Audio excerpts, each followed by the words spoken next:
E nós vamos gravar outro vídeo, porque o meu celular, eu não sei o que ocorre, ele está eh, com problema no vídeo, né? Ele para o vídeo, então nós vamos gravar o vídeo 2 e eu vou voltar a contar a historinha do meu aluno que queria eh, um passarinho azulão de presente, né? E nós estamos fazendo uma análise do artigo do professor Ricardo Santos Davi, mais um artigo sobre o orientador educacional. Este é o vídeo 2 e eu estou, neste momento, nas atribuições do orientador educacional, falando sobre como esse orientador educacional ele pode trabalhar com a autonomia do seu aluno e, ao mesmo tempo, formar o seu aluno para saber viver em sociedade, viver como um cidadão, né? Respeitando as leis, respeitando as normas e a cultura dessa sociedade. Então, voltando para o assunto do meu aluno, o meu aluno ele era louco para ter um passarinho azulão, né? E ele foi na feira e comprou um passarinho azulão muito caro, por sinal. E aí, quando ele chegou em casa, ele colocou o passarinho para tomar banho e como foi a sua surpresa que o passarinho começou a soltar tinta e ele descobriu que o passarinho foi pintado de azul. Não era nada de um azulão, era um pardal. E ele ficou muito aborrecido, muito triste e começou a chorar. Então ele me pediu, professora, escreva um texto, uma historinha para mim sobre, sobre o que eu lhe contei e faça uma aula. E eu fiz, né, uma aula sobre a história do passarinho do meu aluno. Então, assim, o orientador vocacional, ele precisa ouvir os alunos, ele precisa ouvir as histórias dos seus alunos, que são histórias belíssimas, né? Muitas vezes, aquele aluno tímido, aquele aluno silencioso, que nunca fala nada, ele tem uma história para contar, né? E ele precisa ser incentivado, ele precisa ser motivado, que é a palavra-chave das nossas videoaulas. A motivação, quando acontece, ela encanta, né? Ela, ela desencanta e, ao mesmo tempo, desencanta aquele aluno que fica quietinho ali, sem falar nada, e, de repente, ele começa a jogar para fora tudo o que pensa, tudo o que sabe, e nos surpreende, que nós possamos nos surpreender sempre com os nossos alunos. Então, o papel do orientador vocacional é dialogar, né? É manter um diálogo com a comunidade escolar, principalmente com os alunos e também com os professores e com os pais, né? É, ele precisa saber a arte do diálogo, né? Dialogar como os diálogos platônicos, né? Onde Sócrates aparece sempre dialogando com os seus jovens. E que pedagogia bonita a de Sócrates para nós, né? O diálogo.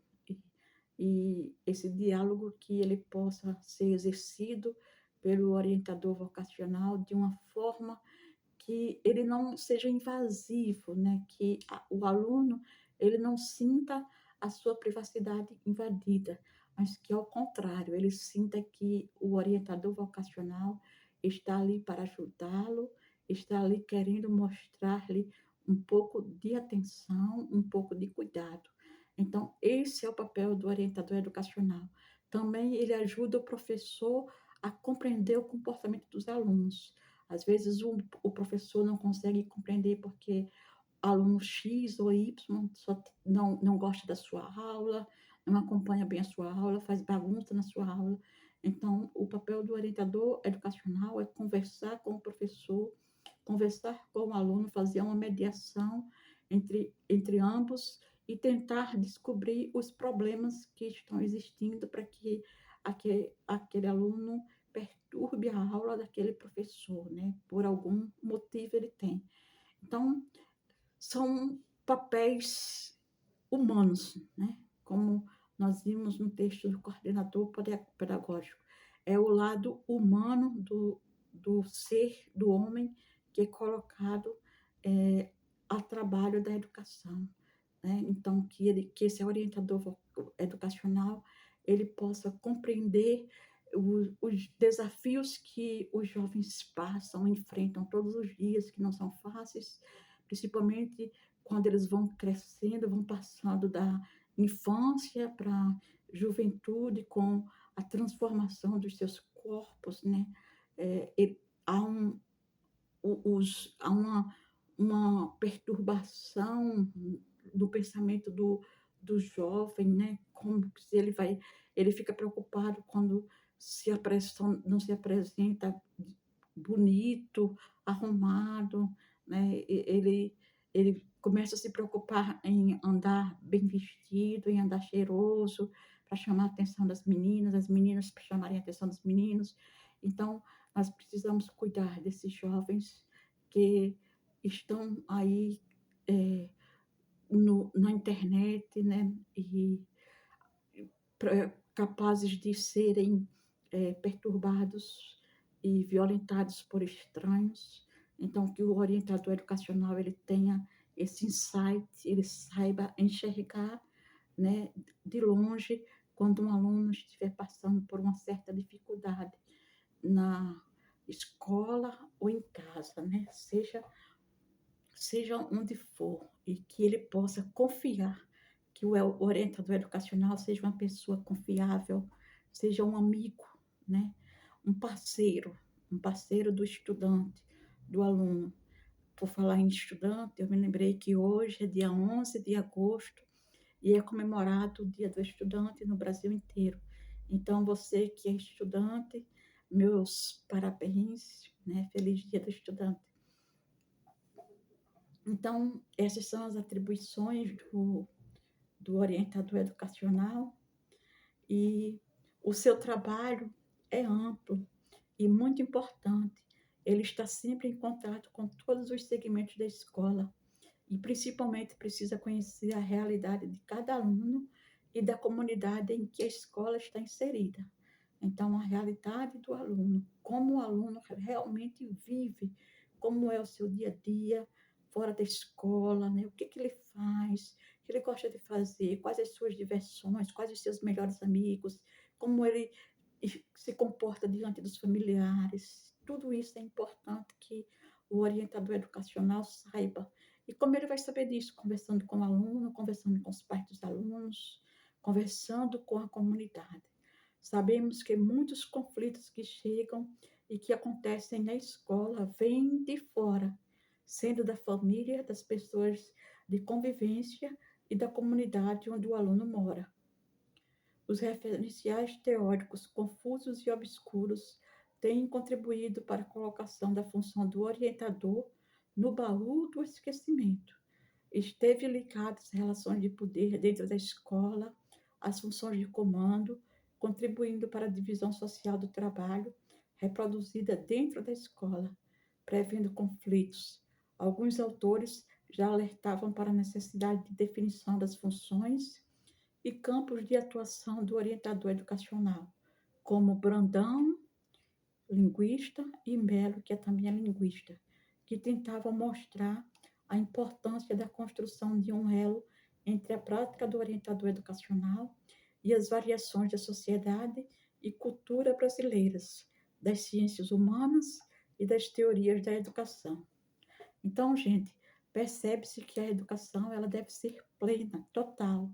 Portanto, deve romper a dicotomia informar e educar. Não existe essa dicotomia. A educação é uma só, né?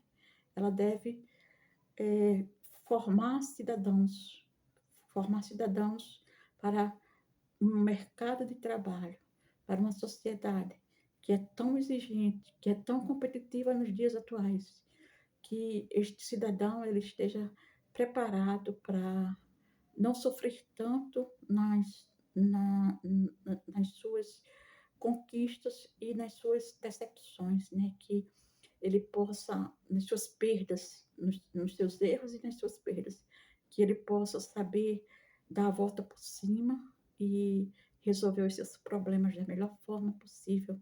Então, a educação ela é plena, ela é total. Então, a promoção de práticas e de sua apreciação crítica deve levar em consideração a vida cotidiana dos alunos, dos professores, da realidade local e dos valores que ali estão presentes. Enfim, a cultura de seu próprio grupo. O profissional da prática docente, além de um conjunto de conhecimentos técnicos provindos de sua formação acadêmica, lida com um conjunto de valores, hábitos, com uma tradição, com um determinado contexto. Enfim, atualizam significados continuamente. Dispõe uma história de vida que o fez escolher a prática pedagógica em detrimento de outras carreiras profissionais. Possui um jeito de dar aulas, relaciona-se com professores de outros componentes curriculares, lida com uma expectativa que sobre ele é colocada pela direção da escola e pela coordenação pedagógica. Lida cotidianamente com os alunos e suas motivações e interesses. É influenciado pela mídia. Vou tomar um pouquinho de água mais. Vocês querem?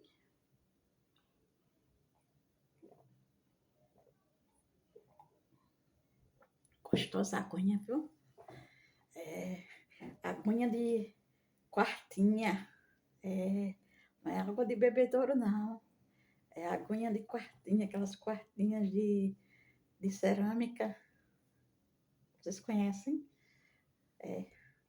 Então, vamos continuar com esta beleza de vídeo que nos fala sobre o orientador educacional e vamos entrar agora numa parte do texto que se remete à gestão escolar. O objetivo deste capítulo é resgatar historicamente as definições sobre a gestão e a supervisão escolar. Desse modo, pretendemos apresentar como surgiu e se desenvolveu a gestão escolar, que é tecnicamente um conceito novo dentro da administração escolar e da supervisão escolar, que não somente deve estar voltado para a delatoria, mas que nasceu da mesma. A gestão pedagógica é considerada como o lado mais importante da gestão escolar, no momento em que sua função é gerir toda a área educativa, não só da escola, mas também da educação escolar. A mesma é responsável por traçar e estabelecer os objetivos do ensino, tanto gerais quanto específicos. Do mesmo modo, define as linhas de atuação de acordo com as metas e o perfil dos alunos e da comunidade circundante à escola. O ponto de partida do referido tipo de gestão é a elaboração da proposta das metas, seguida dos conteúdos escolares, da mesma forma que traça os objetivos e define as linhas de atuação, acompanha e avalia o rendimento das propostas pedagógicas, dos objetivos e do cumprimento das metas, trabalhando também na avaliação dos alunos, do corpo docente e da equipe escolar. Todas as especificidades da gestão pedagógica estão enunciadas no regimento escolar e no projeto pedagógico. O diretor de escola é o articulador da gestão pedagógica, auxiliado pelo coordenador pedagógico, caso haja. A função da gestão administrativa é cuidar da parte física e institucional da escola. Pela parte física, a gestão administrativa responde pelo prédio e pelos equipamentos, não somente das aquisições, mas também de sua manutenção. E pela fatia institucional, a gestão administrativa cuida da legislação escolar, direitos e deveres e as atividades de secretaria. Suas especificidades também estão enunciadas no plano escolar. Então, o professor Ricardo, ele traz esse tema da gestão escolar e logo em seguida ele diz: educação não é um processo episódico ou de modismo. Educação é um processo longo e continuado, que segue as linhas do tempo, adequando-se ao contexto em que ele está inserido naquele momento. A educação não pode sofrer remendos ou paliativos para superar eventuais dificuldades cotidianas. Então, a gente vê aqui, né, que a educação ela não pode ser remendada aqui e acolá uma costura. Não. A educação ela tem que ser feita com um lençol único, com um tecido único, né? Um tecido que traga o conhecimento, que aborde o conhecimento, o ensino, a aprendizagem. E esse tecido, ele deve ser um tecido grande, durável, né? E que cubra o aluno, protegendo-o de todas as intempéries dentro e fora da escola que possam vir a ocorrer, né? Professores estressados, pais agressivos, alcoólatras. O mundo, o mundo da escola é um mundo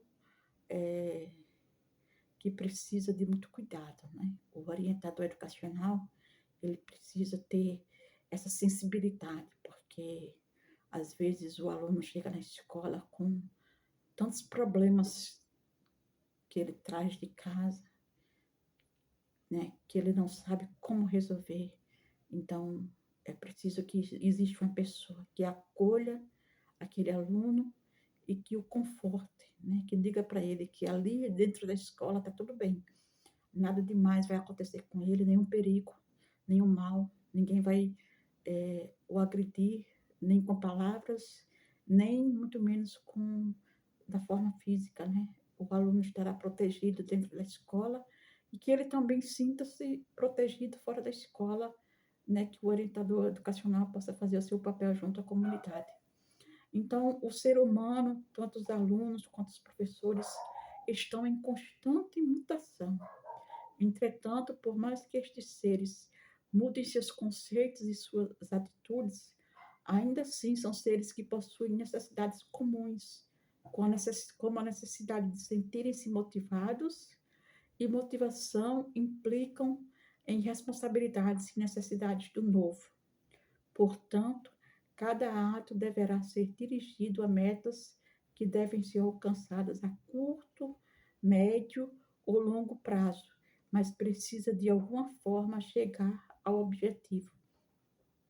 Segundo Klink é um teórico citado por Luke, diz, abre aspas, pense grande e haja no pequeno. Pense grande e haja no pequeno. Fecha aspas. Ou seja, avalie todos os pequenos detalhes que possam colaborar com o sucesso ou o insucesso do empreendimento. De acordo com Machado, outro linguista, o supervisor hoje deve trabalhar de forma coletiva com todos da unidade escolar, professores, alunos, direção, etc., para que se possa fazer uma análise consciente sobre o cotidiano escolar e do cotidiano da sociedade, atendendo às necessidades e aspirações da comunidade escolar para uma melhor qualidade do ensino.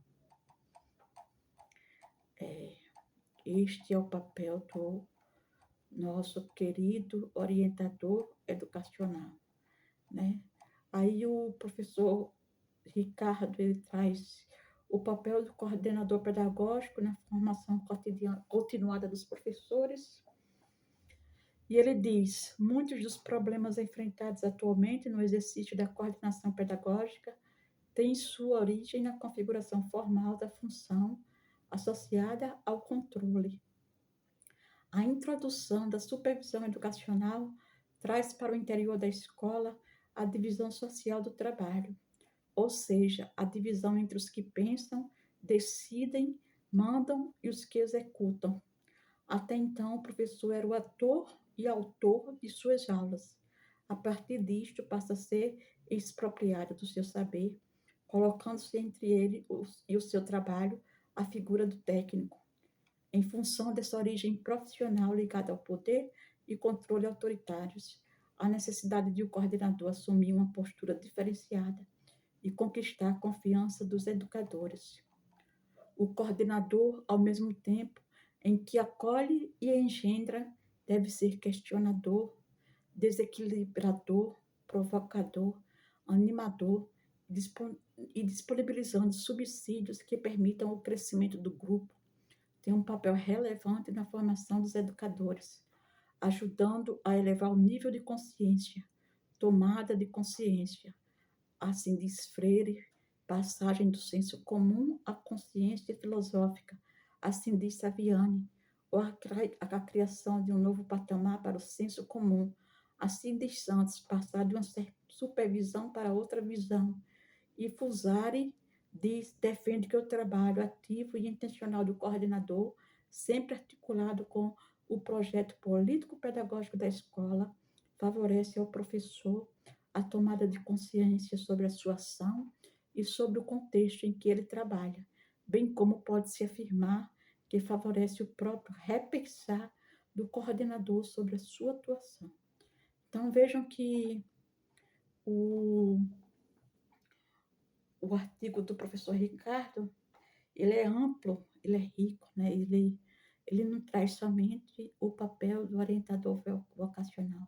Ele já passou pela gestão administrativa, ele já passou agora pelo coordenador pedagógico, ele faz um levantamento desses profissionais da escola, que a escola tanto precisa, né? Então, o professor, como também o coordenador, consciente de sua prática, das teorias que embasam e das teorias que cria e desenvolve ao resolver problemas diários, é um profissional inserido no processo de formação contínua em busca de mudanças e fundamentações criteriosas para a sua prática. Não há como falar de formação de professores sem levar em conta a formação inicial, cujo papel é fornecer as bases para a construção de um pensamento pedagógico especializado. Parece ser consenso entre os estudiosos do assunto que a formação inicial representa o começo da socialização profissional e a inserção nos âmbitos cultural, contextual, científico e pessoal que vão permear a prática pedagógica. Assim, espera-se que a formação inicial fomente processos reflexivos sobre a teoria e a realidade social em que os futuros professores irão atuar. Enfim, nós chegamos às considerações finais do artigo. Mais uma vez, nos deleitando com o artigo do professor Ricardo, e ele nos diz, nas suas considerações, né, finais, ele diz que a educação, então, desenvolve paradigmas, ou seja, modelos e valores que variam conforme a época, e são esses que moldam as práticas pedagógicas dos professores, bem como selecionam os conteúdos que devem ser passados aos alunos, bem como ele deve ser passado, tendo em vista o plano maior do desenvolvimento social e econômico. Dessa forma, tudo o que cerne a educação toma forma aos paradigmas vigentes, e como não deveria, a orientação educacional não foge desta premissa, demonstrando que esta funcionará, ou melhor, terá seus objetivos e funções formatadas conforme as demandas sociais e os paradigmas educacionais de cada época. Desse modo, a orientação educacional acaba por sair daquela utopia de objetivos educacionais para virar uma ferramenta de solução de problemas que nem sempre cabe à escola resolver, e dessa forma essa função vai sendo deixada de lado pela sobrecarga que gera em cima do orientador. Vou tomar mais um pouquinho da minha aguinha de jarrinha, quartinha de cerâmica. Vocês têm uma em casa?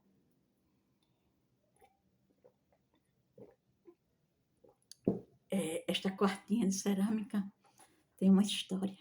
Eu ganhei de presente quando fui visitar uma cidade interiorana aqui do meu estado e ganhei esta quartinha. Qualquer dia eu a mostro para vocês. Então, nós estamos perto de terminar, chegar ao término de mais uma videoaula sobre orientador educacional e as minhas palavras finais sobre esse grande profissional que merece todo o nosso apoio, todo o nosso valor, né? Que, que ele possa exercer o seu trabalho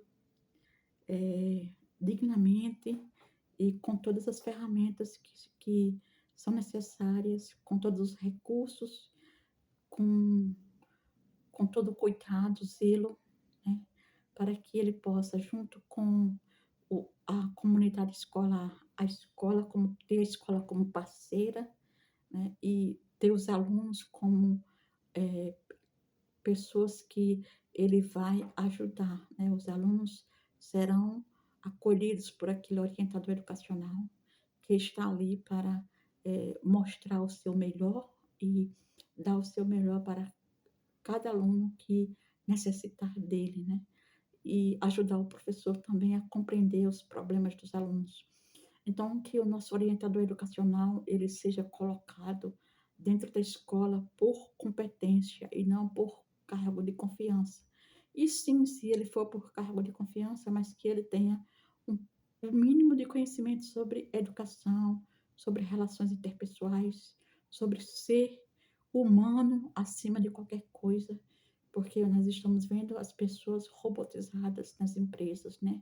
As pessoas já não se preocupam mais umas com as outras, já não têm mais empatia, já não se colocam mais no lugar das outras, né? Cada um por si, é uma competitividade muito grande e é essa competitividade, esse mundo de competição que nós queremos evitar dentro da escola, que nós precisamos mostrar aos nossos alunos que eles devem se preocupar hoje em aprender conhecimento para a vida adulta, aprender conhecimento de diversas disciplinas e processar esse conhecimento de forma que ele possa trabalhar com esse conhecimento para melhorar a sua vida enquanto cidadão.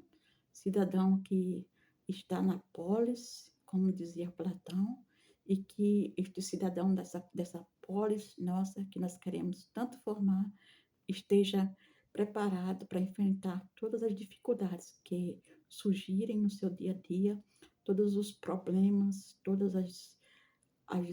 os desafios que este jovem ele